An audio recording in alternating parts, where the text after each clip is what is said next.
Hello everyone, I hate to be wearing this mask, but I'm out here in Mount Shasta, and on the way out there were some people coughing and hacking behind me, and they gave me the gift of their colds, I guess, because they weren't wearing one of these. And I did not want to pass this to my guest today, who is Dee Sponsler, and she has lived in Mount Shasta. I always heard there's a lot going on here. I very quickly want to talk about a bartender that I met at the Shasta Inn, and she lived here all of her life. And when she was about 17, her and her boyfriend were up on a hill overlooking the valley, and in a car parked. And she said there was an extreme bright light where she couldn't even see her hand if she wanted to in front of her. So she just remembers the bright light all of a sudden going away, and her and her boyfriend stepping out of the car, and there was all the insects, everything was completely dead silent. So I asked her, I said, well, did you happen to have a watch on, and did you notice anything about time? And she said, no, I didn't pay attention to anything at that time. But she said she also babysat some kids, and the house faced back to Mount Shasta. And the kids used to always say, the shooting stars are coming out of the mountain again. I think it's fascinating. But anyway, I want to introduce my guest. Dee, welcome, and thank you so much for wanting to talk to me. You're welcome. Thank you. And how long have you been here in Mount Shasta? Since November 1989. Ah, Long enough to lose my Flatlander status. yeah. And so when did you first hear about all the strange things going on here? I know it's not just UFOs, but any of it. Did you know this right away when you moved here, or did it take a while? It took a while. Uh-huh. It took a while. We'd never been here. Actually, never even heard of it before we decided to move here. So that was odd too. And we moved up from San Diego and gave up a $205 a month house payment because something told us we needed to be here. So we should have known at that time that something was strange up here. Yeah. And so you have actually witnessed a lot of different things. You showed me some pictures, which I'm going to be putting up on this video as we go along. Mm-hmm. But and one of them is extremely compelling. And there was over 100 witnesses, right? Or, yes. Yeah, let's talk about that one to begin with. It was a few years back, and it was a big UFO that was parked, stationary up over the Eddies, which is pretty close to town, and it sat there for probably about 4 hours. And people kept coming along, and we'd stand there and watch it, and then we'd go back into work, come back out. It'd still be there. So and it was just plain sitting there? Just sitting in one spot, not moving. And did you notice any lights or anything? No, because this was during the day. Yeah. And we were all waiting for it to move. And then a big cloud bank came in, and we never got to see it leave. Oh, after the cloud bank dissipated, it was gone? Yeah. Wow. And you're saying about 4 hours? At least 4 hours. Wow. And now, I know someone else that was watching something for like an hour, and the parents were involved in everything, and they all got bored, except for her. She stayed there and kept watching. But did people just get bored and walk away after a while? Yeah, exactly. That's what happened. And the one, because it's a tourist town, people didn't stick around, but the workers, we kept going in to our job, then coming back out to see where it was, and kept monitoring it, and it was stationary. And did anyone call anyone or try to alert anyone, try to get more information? I don't know if anybody did. Up here, people don't even report to MUFON because it's so common. Yeah. That it's from what I'm hearing, yeah. Yeah, they don't even bother to report. And this looked like a structured craft to me. I mean, a disc shape? Yes, it was a disc. And it did have a design on the bottom of it, which when you show the pictures, they'll see. Oh. And it even made it to the newspaper. That's amazing. Would you say as far as you personally witnessing something, was this probably the best one as far as that goes? Yes. Yeah. Yeah, because of the length of time Yeah. that we got to watch it. You know, because a lot of it you see, but it's 20, 30 seconds, you know, and then it'll disappear. That's right. And I should say, we're in your thrift shop. And, you know, me being in the antiques business, that's what I do. There's some nice little jewels you have here. And behind you have a wheel. And explain about the lead shots in the back and all that. Well, the wheel was made in the 1860s, and it would have probably sat in a saloon where they had no electricity and maybe a curtain behind it. So it would have been dark, and they drilled holes in the back of it so that they could put lead slugs in different spots on different days to make it a crooked game. So you almost have to wonder if back in that time period if anybody got hurt. Oh, yeah. Over that. Oh, that's something. It, Wow. Where on earth did you ever find something like that? it was gifted to my husband from his father, and I had to have that thing in my living room for about 45 years. So How funny. I'm glad it's up here. Yeah, I bet. That's fun, though. I guess let's just roll in. You had a personal experience. You didn't even know of what was called an abduction or anything like that. But let's talk about what happened. It was in 1990, after we first moved up here. We were going to bed at night. I think we might have just been dozing off, and our room lit up with this incredibly brilliant blue light. And we jumped up, and we had sliding glass doors in our room, and we ran outside.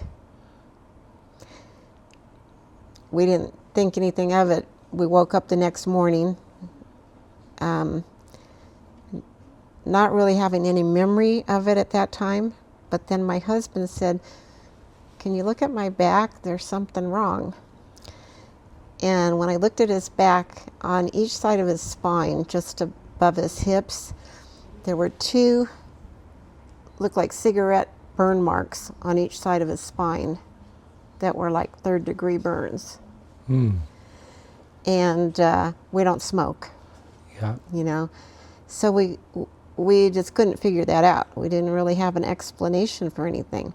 And back then it was very difficult to get information on UFOs unless you really went searching. So it wasn't until a couple years later when we started seeing articles about abductees and different things that we figured that must have been what happened to us. So you have no memory other than you stepping outside? Yeah, we stepped outside. We have no memory coming back inside. We have no memory of anything till we woke up in the morning. Now, did your husband go to the doctor and have that examined? No, he did not. We just thought, well, this is just strange, you know. And back then, you didn't have medical insurance, so we just moved here. We wouldn't have gone to the doctor. Other thing that's interesting though, within that couple of week period of just moving here, I woke up and he had levitated, literally levitated off the bed. He was about maybe 1.5 feet off the bed. And when I looked at him and I yelled his name, he crashed down. Wow. But he still didn't wake up. Oh. But he did crash down. So that was another interesting thing that happened. And so I don't know if he was the reason everything happened. And I was just present for part of it. And we've not done hypnosis or anything to find out. He had, ever since that time, he doesn't sleep well at night. So that's some subconscious thing going at work there. But he sleeps real hard during the day. Oh, really? So nighttime makes him nervous. Wow. Wow, that's really amazing. So let's talk about this particular sighting here. Okay, well, this sighting was in the winter of 2016 up on the mountain from a place called Bunny Flat, which is at about the 7,000 foot elevation. And they got the picture and then they enlarged it down here in the bottom corner. And it's very similar, the craft is very similar to the one that we watched in 2018. And when was this this particular one? When did that happen? This was 2016. Oh, I see. So In the not too winter. far apart, a couple years. Yeah, Couple years apart. yeah. And who were the witnesses for that one in particular? I honestly can't tell you, except that it was locals, and they took the picture, and then they made sure that we got a copy of it. Oh, so were you known for someone people would seek out? Yes. And how did that happen? Well, in the store that I work, which is Soul Connections in yeah. Mount Shasta, Uh-huh. we have a big book section on UFOs. Right, I saw that. And Bigfoot. I And was in there 2 days ago. yeah, Uh-huh. everything that kind of happens up here, we have books and pictures Uh-huh. of it. I had a gentleman come in, it was probably in the same year, 2016, and it was about the time that the snow was melting on the mountain, but the trees hadn't started leafing out. And he was walking downtown, and he got some incredible pictures of a black craft that was kind of a square shape, not like this one. Mm-hmm. And he came into my store because we were the only ones open. It was a Sunday morning. Mm-hmm. And he was from China. Huh? And so he didn't speak English, but he's showing me the pictures. And they were incredible pictures of this black craft. And you could see it just right over the building tops, but back in the trees a little bit. Wow. And so I looked at him and I just went, Yeah. it's Mount Shasta. And I tried to get him to send me those pictures, but we couldn't communicate. Oh, no. But they were incredible. Wow. Wow. And have you talked to the locals here that talk about things going way back here? You know, I mean, like generational, do you think there's that? I don't know so much that, honestly, because I think that if they saw them, they may not have talked about it back then, because there was a lot of years where people were afraid to talk about Oh, yeah. things. But I did talk to some people that lived in McLeod, which is just about 14 miles around the mountain. Mm-hmm. And they've had a lot of craft sightings over there. Really? Yeah, for going back at least 30 years.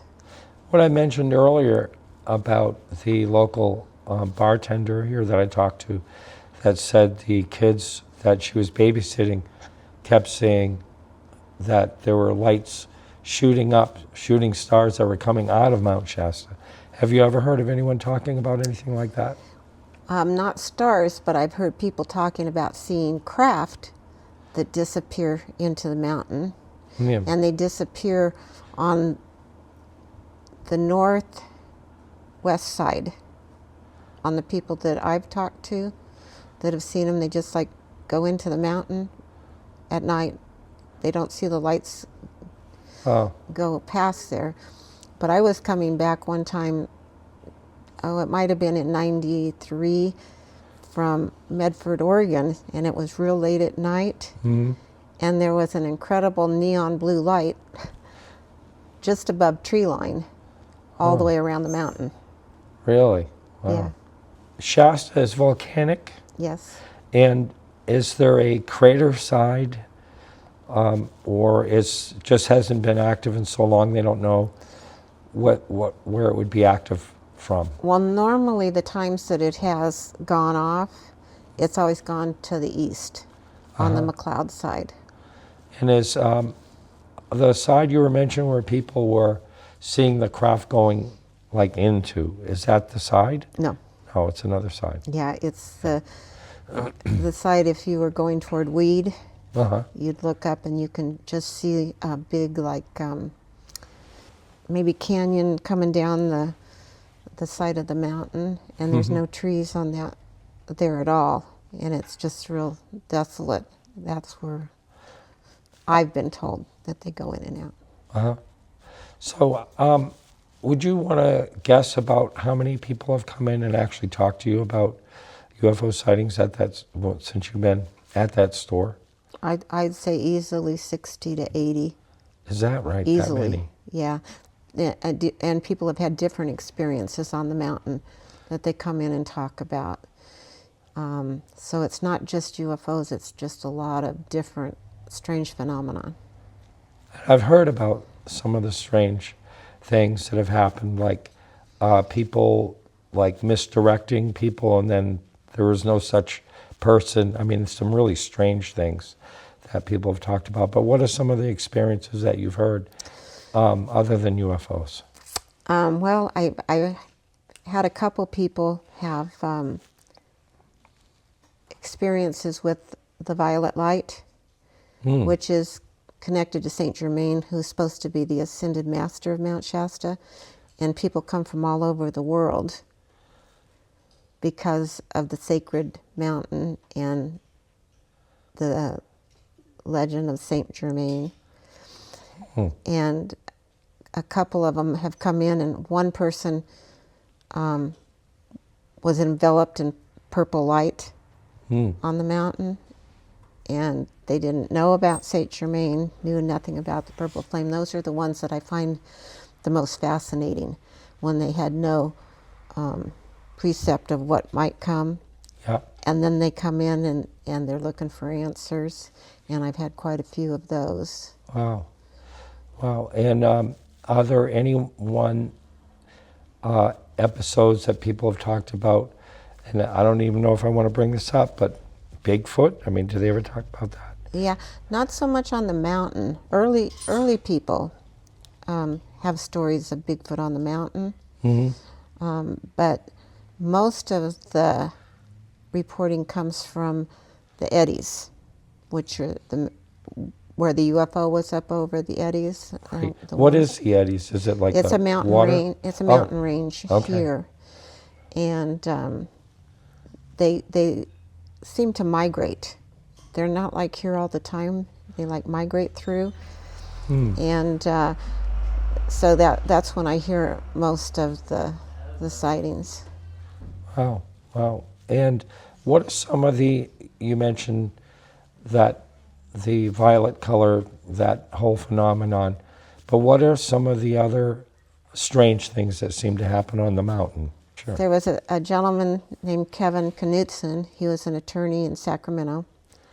Not metaphysical, not paranormal at all. And he was up on the mountain, and he saw some gentlemen that looked like shamans, and they had their back to him, and they were squatted down, and they were carrying on a conversation as he saw it with the trees. Very animated. And so he took pictures of these gentlemen talking to the trees so that he could take it back to Sacramento and show his attorney friends about the goofy people up in Mount Shasta that talk to trees. And when he put the pictures up on his monitor, you could see beings.